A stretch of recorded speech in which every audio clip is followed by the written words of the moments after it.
warahmatullahi wabarakatuh. Waalaikumsalam warahmatullahi wabarakatuh. Baiklah, untuk pertemuan kali ini kita diberikan tugas pendidikan kewarganegaraan oleh Bapak. Kami dari kelompok 1 yang beranggotakan Aulia Zikra, Fitri Wahida, Iza Mutia Saputri, Nanda Pratama Putra, dan Putri Yolanda. Untuk kami membahas tentang nilai dan norma konstitusional Undang-Undang Dasar NKRI 1945 dan konstitusional ketentuan perundang-undangan. Untuk itu penjelasan pertama akan dijelaskan oleh Iza Mutia. Pada Iza dipersilakan. Baik, Assalamualaikum warahmatullahi wabarakatuh. Di sini saya akan menjelaskan yang pertama itu menelusuri konsep dan urgensi konstitusi dalam kehidupan berbangsa dan bernegara. Konsep konstitusi itu secara etimologis dalam bahasa Prancis dikenal dengan istilah constituer, berarti membentuk, pembentukan. Yang dimaksud dengan membentuk di sini adalah membentuk suatu negara. Dalam fungsi konstitusi itu terdapat dua. Yang pertama yaitu konstitusi berfungsi sebagai landasan konstitusionalisme. Itu artinya adalah landasan berdasarkan konstitusi, baik dalam arti luas maupun dalam arti sempit. Dalam arti luas di sini itu dapat berupa undang-undang dasar, peraturan perundang-undangan, dan konvensi. Sedangkan konstitusi dalam arti sempit itu hanya berupa undang-undang dasar saja.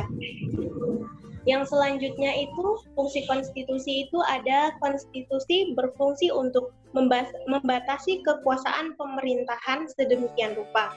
Yang dimaksudkan di sini itu dalam pemerintahan itu sehingga dalam penyelenggaraan kekuasaan itu pemerintah yang bertanggung jawab itu tidak sewenang-wenang atas kekuasaan yang dimilikinya. Dengan demikian diharapkan agar hak-hak warga negara itu dapat menjunjung tinggi dan terpenuhi.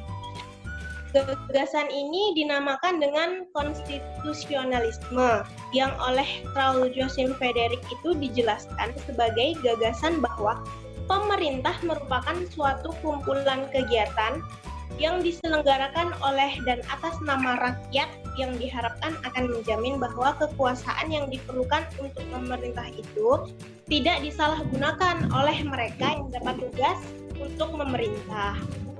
Di sini tuh ada konstitusi berfungsi membatasi atau mengendalikan kekuasaan penguasa agar dalam menjalankan kekuasaan tidak sewenang-wenang terhadap rakyatnya. Yang selanjutnya ada juga untuk menjadi suatu rangka dasar hukum bagi perubahan masyarakat yang dicita-citakan tahap berikutnya. Jadi suatu rencana. Jadi negara itu di kehidupan selanjutnya itu mau bawa kemana dan akan menjadi seperti apa. Nah, yang selanjutnya juga ada dijadikan landasan penyelenggaraan negara menurut suatu sistem ketatanegaraan tertentu yang dijunjung tinggi oleh seluruh warga negaranya. Jadi peraturan-peraturannya itu berfungsi untuk dapat diterapkan atau dijunjung tinggi oleh seluruh warga negara. Nah, yang terakhir ada menjamin hak-hak asasi warga negara. Jadi, dengan adanya konstitusi dalam kehidupan berbangsa dan bernegara itu dapat menjamin hak-hak asasi warga negara dalam suatu negara. Nah, sekian penjelasan dari saya. Yang selanjutnya akan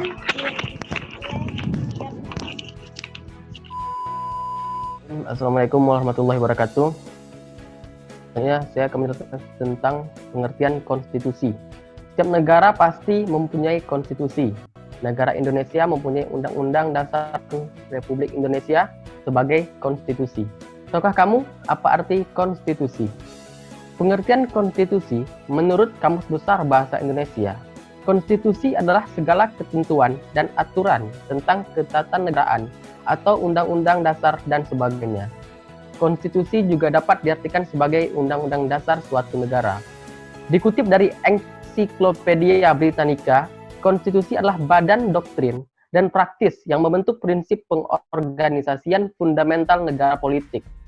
Dilansir dari Kidal.co, konstitusi suatu negara atau negara bagian adalah jenis dokumen hukum khusus yang menjelaskan bagaimana pemerintahnya seharusnya bekerja. Secara sederhana, konstitusi mengemukakan antara lain. Yang pertama, bagaimana para pemimpin negara dipilih dan berapa lama mereka akan bertugas. Yang kedua, bagaimana undang-undang baru dibuat dan hukum lama harus diubah atau dihapus berdasarkan hukum. Yang ketiga, seperti apa orang yang diizinkan untuk memilih. Yang keempat, hak-hak apa yang akan dijamin. Yang kelima, bagaimana konstitusi dapat diubah. Dan pengertian konstitusi juga dijelaskan oleh Philip Hoods dan Jack, yaitu suatu bentuk aturan, adat istiadat, kebiasaan yang menentukan susunan kekuatan organ-organ mengatur hubungan berbagai organ-organ negara itu satu sama hubungan organ-organ negara itu dengan warga. Konstitusi adalah bentuk pemikiran politik yang berupa mencegah tirani, termasuk hasil terburuk dari kekuasaan mayoritas dan menjamin kebebasan dan hak-hak individu. Maksud konstitusionalisme adalah perilaku politik sesuai dengan konstitusi. Sejak abad ke-18, elemen penting dalam konstitusionalisme modern adalah doktrin pemerintah di bawah hukum dasar tertulis. Pemerintahan batas berarti bahwa para pejabat tidak dapat bertindak sewenang-wenang ketika membuat dan menegakkan keputusan politik. Pejabat publik tidak bisa begitu saja melakukan apa yang mereka mau. Konstitusi adalah hukum tertinggi yang membimbing dan membatasi pelaksanaan kekuasaan oleh pejabat pemerintah. Konstitusionalisme adalah bentuk pemerintahan yang terletak di antara absolutisme dan monarki yang didukung oleh parlemen. Dalam absolutisme, raja bebas untuk melakukan apa yang disukainya dan tidak ada cara mengendalikannya. Dalam monarki parlementer, raja kekuasaan terikat oleh parlemen dan bertanggung jawab atas apa yang dilakukannya. Asal istilah konstitusi. Gagasan umum tentang konstitusi dan konstitusionalisme berasal dari orang-orang Yunani kuno. Dalam karya-karyanya, Aristoteles menggunakan kata dalam bahasa Yunani politeia yang artinya konstitusi dalam beberapa pengertian yang berbeda. Pengertian paling sederhana adalah pengaturan kantor di polis atau negara bagian. Setiap negara bagian memiliki konstitusi, tidak peduli seberapa buruk atau tidak menentu yang diaturnya. Tentang bentuk pemerintahan dimaksudkan sebagai klasifikasi konstitusi baik dan buruk. Di bawah konstitusi yang baik, monarki, aristokrat, dan lainnya, artinya satu orang, beberapa individu berkuasa demi kepentingan seluruh polis. Di bawah konstitusi yang buruk seperti tirani, oligarki, dan demokrasi miskin, artinya orang-orang bertah demi mereka sendiri. Ini adalah wujud konstitusi.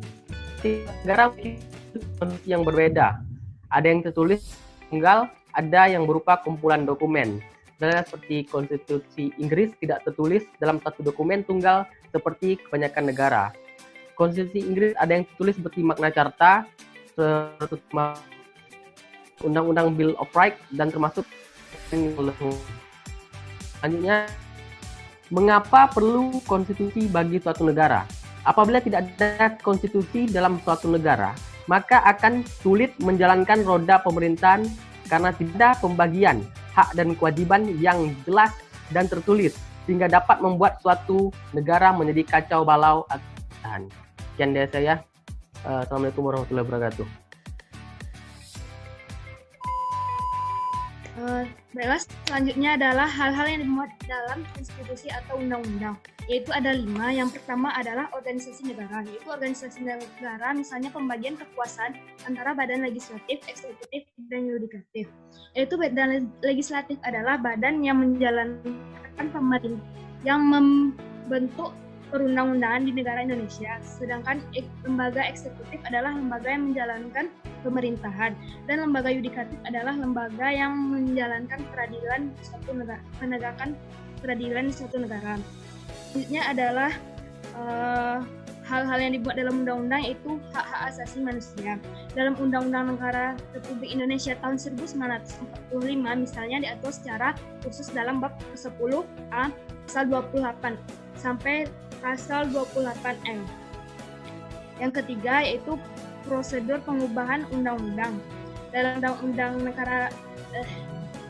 Negara Republik Indonesia tahun 1945 misalnya diatur secara khusus dalam bab ke-15 pasal 37 tentang bahan undang-undang dasar. Dan selanjutnya yang keempat,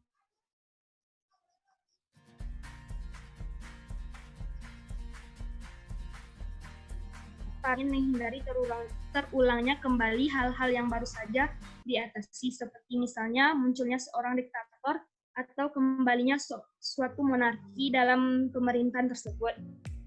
Yaitu hal-hal yang dimuat dalam undang-undang yang terakhir, yaitu memuat cita-cita rakyat dan asas-asas ideologi negara tersebut. Itu seperti yang kita tahu, Indonesia itu memuat cita-citanya itu dalam Undang-Undang 1945. Yaitu diabadikan dengan cita-citanya itu untuk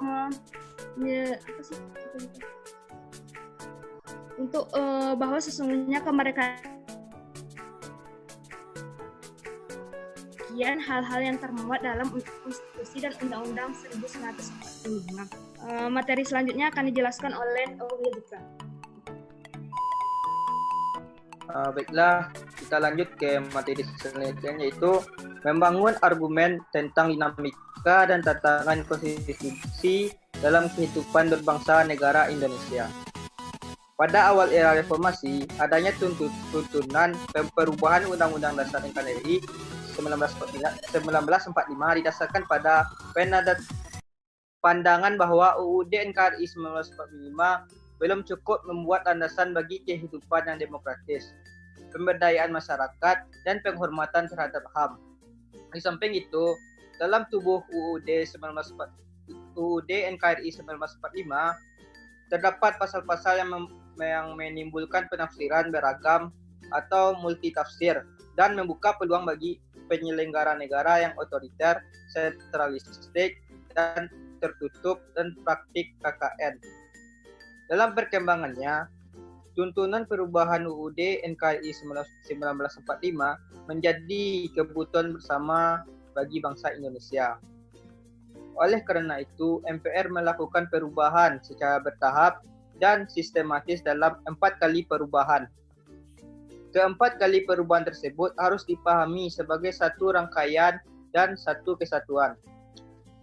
Awal proses perubahan UUD NKRI 1945 adalah pencabutan ketetapan MPR RI nomor 4/MPR/1943 tentang referendum pembatasan masa jabatan presiden dan wakil presiden, dan ketetapan MPR mengenai hak asasi manusia mengawali perubahan Undang-Undang Dasar NKRI 1945.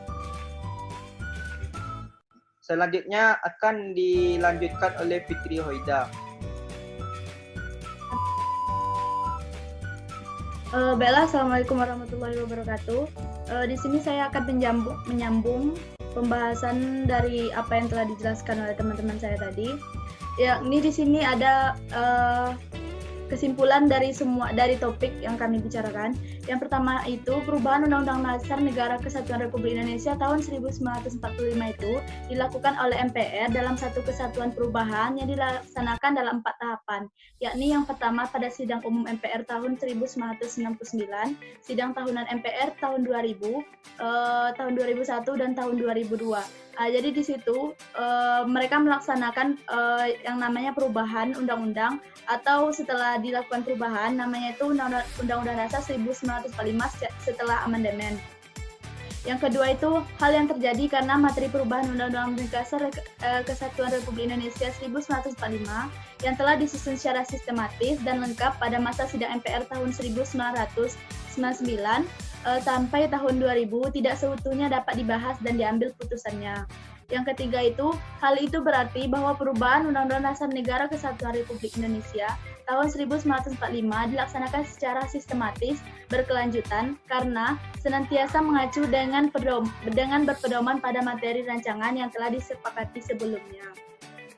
Jadi, Undang-Undang NKRI itu menempati urutan tertinggi dalam jenjang norma hukum di Indonesia. Berdasarkan ketentuan ini, secara normatif, undang-undang isinya tidak boleh bertentangan dengan Undang-Undang Dasar 1945. Pada dasarnya, konstitusi itu berbeda dengan Undang-Undang Dasar 1945.